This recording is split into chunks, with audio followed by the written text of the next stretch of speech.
신중심의 세계관이 지배하던 시대, 천년의 중세가 막을 내렸습니다. 자신의 본질에 대해서는 서로마 제국은 초기 씨앗을 어느 도시 인간의 시선이 등장한 것이죠. 세상을 보는 시각이 달라지면서 르네상스는 시작되었습니다. 15세기 세상의 중심이었던 피렌체, 천재들의 위대한 걸작들이 탄생합니다. Look at this. Yeah. 피렌체는 브룬델레스키에게 기회를 주었습니다. 바로 이곳이 브랑카지. 찬란했던 시간 속으로 떠나는 여행.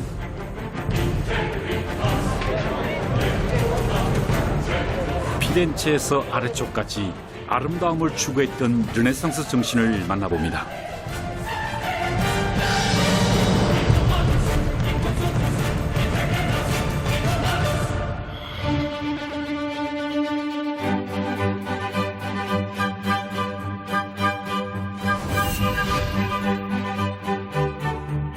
르네상스 시대를 연구하기 위해 수없이 오갔던 이탈리아.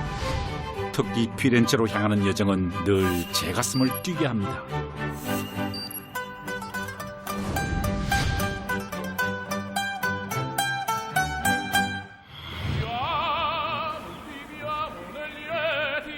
피렌체는 이탈리아 르네상스 문화의 중심 도시로 유명하죠.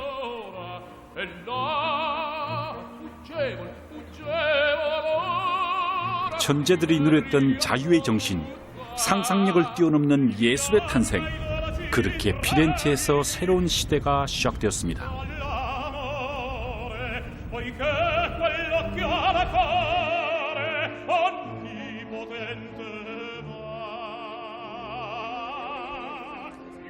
피렌체에 왔습니다. 천재들의 도시 피렌체입니다. 이곳에서 중세 천년의 역사가 끝나고 창조의 시대, 빛의 시대, 아름다움의 시대가 시작되었습니다. 저는 이 도시에서 사랑을 느낍니다. 단테와 베아트리체가 사랑을 만났던 곳, 미켈란젤로가 그의 예술을 마음껏 불태웠던 곳, 마르실리오 피치노와 같은 철학자들이 학문의 자유를 누렸던 곳, 메디치 가문의 자비로운 후원이 있었던 곳, 시민들의 자유가 보장되던 곳, 바로 이곳 피렌체입니다. 이곳에서 중세의 암흑이 끝이 나고 창조의 시대, 아름다움의 시대, 빛의 시대가 시작되었습니다. 왜 피렌체에서 르네상스가 시작된 걸까요? 15세기 이곳에서 대체 무슨 일이 있었던 걸까요?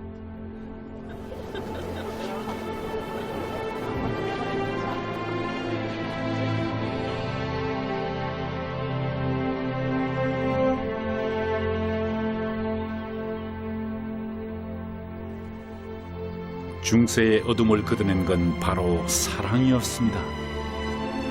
지금 우리는 산타 트리니타 다리를 지나고 있습니다. 이 도시에 얽힌 아름다운 사랑 이야기를 아십니까? 단테와 베아트리체의 이야기입니다. 단테는 1274년 아름다운 소녀 베아트리체를 만나게 되죠. 그녀를 보는 순간 단테의 가슴은 뛰기 시작했습니다. 사랑에 빠진 거죠. 이제 중세 시대가 끝나고 한 남자가 한 여성을 사랑하는 그 새로운 시대, 중세의 마지막이 다가가고 있었습니다. 하지만 단테는 베아트리체와 연애를 하거나 사랑을 나누지는 못했죠. 각각 다른 사람과 결혼하게 되었습니다. 그런데 우연히 바로 이 부근에서 단테는 9년 후에 베아트리체를 만나게 됩니다. 그리고 내가 당신을 사랑했노라고, 당신이 나의 사랑이라고 고백하고 싶지만 그 용기가 나지 않았죠. 그래서 괜히 옆에 있는 아가씨에게 말을 걸었습니다. 그러자 베아트리체는 저 길로 조용히 걸어갔죠. 단테는 슬픔에 빠졌습니다. 사랑했던 그녀에게 사랑의 고백을 하지 못했던 단테는 쓸쓸한 마음을 안고 이 아름다운 아르노 강둑을 걸어서 천천히 집으로 돌아갔습니다. 그리고 펜을 들어 글쓰기를 시작했죠. 그 책이 바로 라 비타 누오바, 새로운 인생이란 책입니다. 그리고 단테는 그 유명한 신곡이란 책을 쓰게 되죠. 중세의 장성곡이었습니다. 이제 중세는 끝이 나고 단테의 신곡과 함께 르네상스가 시작되었습니다.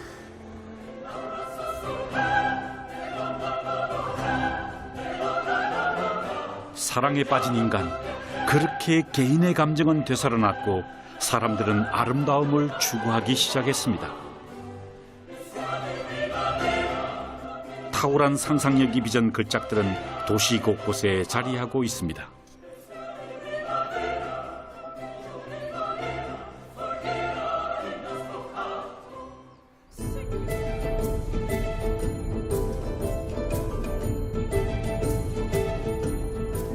르네상스 회화의 선구자 마사초의 그림을 만나러 갑니다.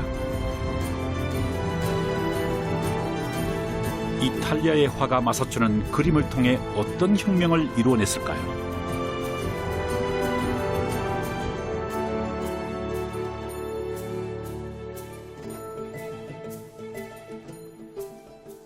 이곳은 브랑카치 채플입니다. 르네상스 미술의 요람이라 불리는 곳이죠. 이곳에서 피렌체 르네상스가 탄생하게 됩니다. 15세기 초반에 천재 예술가였던 마사초가 이제 이 그림을 그리고 난 후에, 그러니까 그가 그리고 난 후 70년쯤 지났을 때 미켈란젤로, 레오나르도 다빈치, 보티첼리, 길란다요, 베로큐 이런 사람들이 선배 마사초가 그린 이 그림을 따라 그리면서 르네상스가 탄생하게 되는 것입니다. 그렇습니다. 이곳이 바로 르네상스 미술의 출발지입니다. 그 새로운 시대를 열었던 마사초를 한번 보실까요? 그는 지금 우리를 내려다보고 있습니다. 저기 붉은 옷을 입고 관람객을 응시하고 있는 저 사람이 바로 15세기 피렌체 화가의 대표자였던 마사초였습니다. 왜 그가 위대한 인물이었을까요? 왜 그가 르네상스 미술의 선구자였을까요? 바로 이 그림 때문입니다. 성전세를 바치는 성 베드로라는 작품이죠. 가톨릭 교회 수장이자 최초의 교황이었던 성 베드로의 생애를 잘 묘사하고 있습니다. 왜 이 그림이 르네상스 미술의 첫 출발을 알리냐면은 선 원근법이 처음으로 적용되기 시작한 것을 보여주기 때문입니다. 대상물을 입체적으로 그리고 가깝고 먼 공간감을 표현한 선원근법은 작품을 매우 사실적으로 느껴지게 합니다. 실제로 미켈란젤로의 드로잉이 발견됐는데요. 바로 마사초의 저 성전세를 바치는 베드로의 모습을 따라 그렸던 흔적이 남아있죠. 마사초가 왜 15세기 르네상스의 선구자이냐? 왜 그가 이곳에서 르네상스를 탄생시켰느냐? 바로 이 그림부터 보시면 그 이유를 아시게 됩니다. 낙원에서 추방되는 아담과 이브죠. 아담과 이브는 중세시대에 저렇게 그리면요, 그 화가는 잡혀가 종교재판에 회부돼서 사형에 처해질 확률이 높습니다. 왜? 아담과 이브는 저렇게 그려서는 안 됩니다.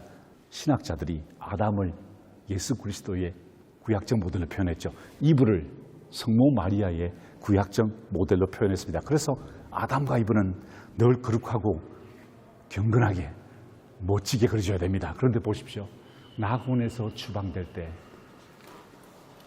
아담과 이브는 어떤 표정을 지었을까요? 인간이 느끼는 고뇌와 슬픔, 좌절과 그 외로움을, 그 수치와 두려움을 그대로 적나라하게 표현했던 것입니다. 마사초는 인간의 슬픔의 본질을 표현했던 것이죠. 거룩한 세례를 기다리며 성스러운 표정이 아닌 불만스러운 얼굴을 한 남자. 맨몸의 남자는 추위를 견딜 수 없었던 거죠. 그렇게 그림 속 인간은 솔직해졌습니다.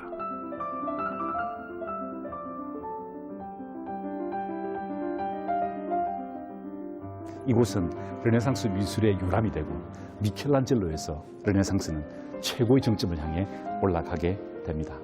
바로 이곳이 브랑카치 채플입니다.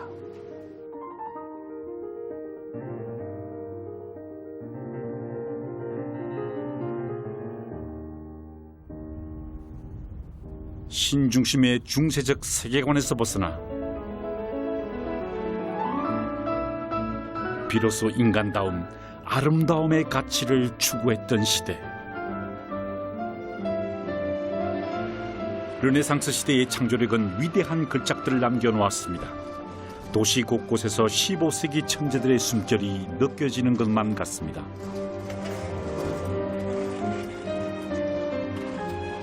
이곳이 바로 피렌체의 심장인 산타 마리아 델 피오레 성당입니다. 성세례 요한 세례당, 산타 마리아 델 피오레 두오모 성당, 그리고 브루넬레스키의 거대한 돔이 우리를 내려다보고 있습니다. 저것이 바로 건축으로 표현된 아름다움의 본질이었습니다. 르네상스의 중심이었습니다. 이제 그 중심을 향해 같이 가겠습니다.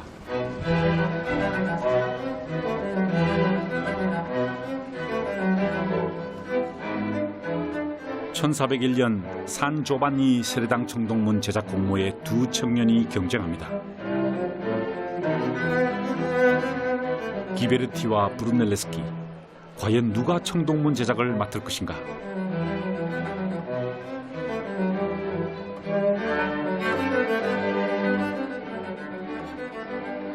최종 승자는 기베르티였습니다. 공모에 당선된 후 기베르티가 제작한 청동문입니다.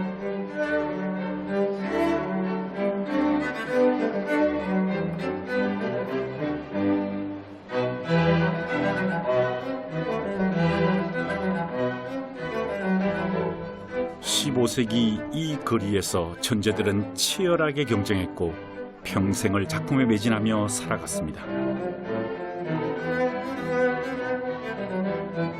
그런데 1401년 청동문 공개 경쟁에서 패배한 브루넬레스키는 어떻게 되었을까요? What's your name actually? Emma. Emma. Nice Nice to to meet you. SK. SK, all right. Emma. Rachel. Rachel. Nice to meet you. We are here to see Brunelleschi, the Renaissance architect, Right. the most important architect, right? Exactly. Yeah. Who is Brunelleschi to you as art students? As art students, Uh-huh. Brunelleschi, I think, is one of the greatest, successes and also failures at the same time. Oh, because he yeah. wanted to create the Doors of Paradise. That's right. But he ended up creating this beautiful dome instead. Exactly. So I Yeah. think he shows that even when you fail, you can persevere at the same time. Great. Wow, that's great. Yeah. Actually, Brunelleschi, failed, right, Yes. to make a door of Yeah. the gate of heaven. Exactly. He But failed to win that competition. But Exactly. he succeeded in making probably the Look best at this. architectural. Yeah. The most Copied all impressive over Florence. architectural. Exactly. Yeah. This is amazing, isn't it? Wonderful. Thank you very much. Thank you very much, you. Emma and Rachel. Thank you very much. 자, 지금 브루넬레스키가 자신이 만든 1430년도에 완성했던 도움을 바라보고 있습니다. 자랑스럽지 않았을까요?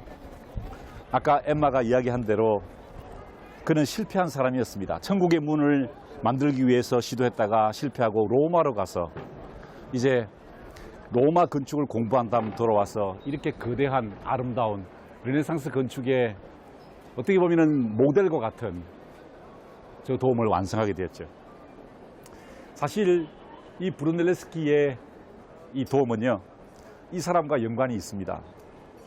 1418년까지 이 깜비오라는 사람이 두오모 성당을 완성하게 되었죠. 어디까지 완성했냐면은 바로 이 깜비오가 시선을 머물고 있는 곳입니다. 바로 여기까지가 1418년까지 깜비오가 만든 것이죠. 하지만 이 깜비오는 저 거대한 돔을 만들 수 있는 건축학적, 미학적 해결책이 없었던 것입니다. 바로 그때 브루넬레스키가 로마의 고전 건축을 공부하고 돌아온 브루넬레스키가 저 위대한 돔을 만들었던 것입니다. 포기하지 않은 도전이 초기 르네상스 최고의 건축물을 완성한 겁니다. 엠마. Thank you. This is a small gift for you. Okay. Good luck.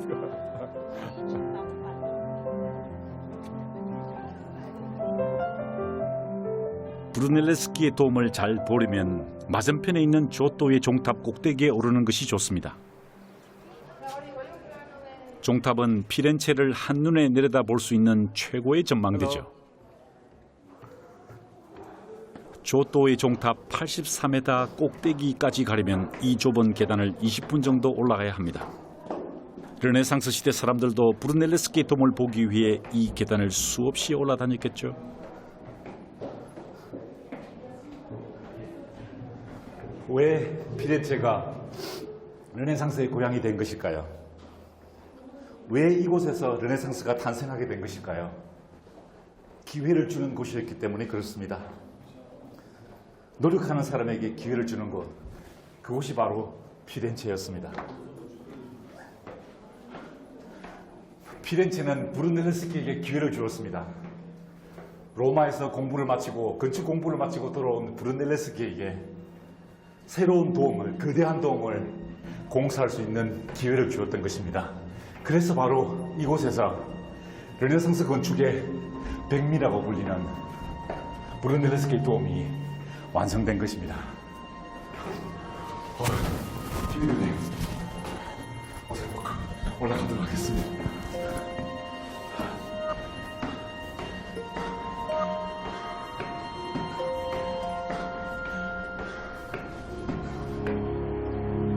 피렌체를 상징하게 된 붉은 벽돌의 웅장한 아름다움.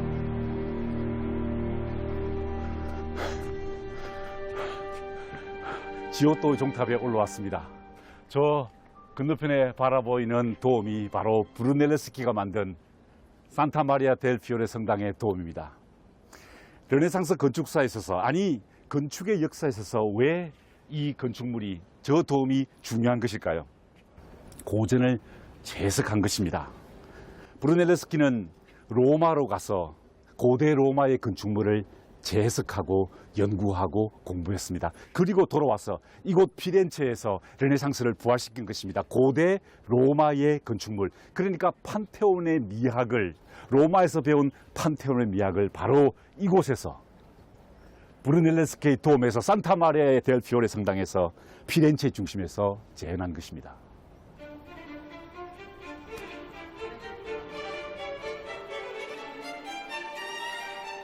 무려 400만 장의 벽돌을 쌓아 올린 작품입니다. 지지대 없이 어떻게 완성할 수 있었는지 다시 봐도 너무나 경이롭습니다.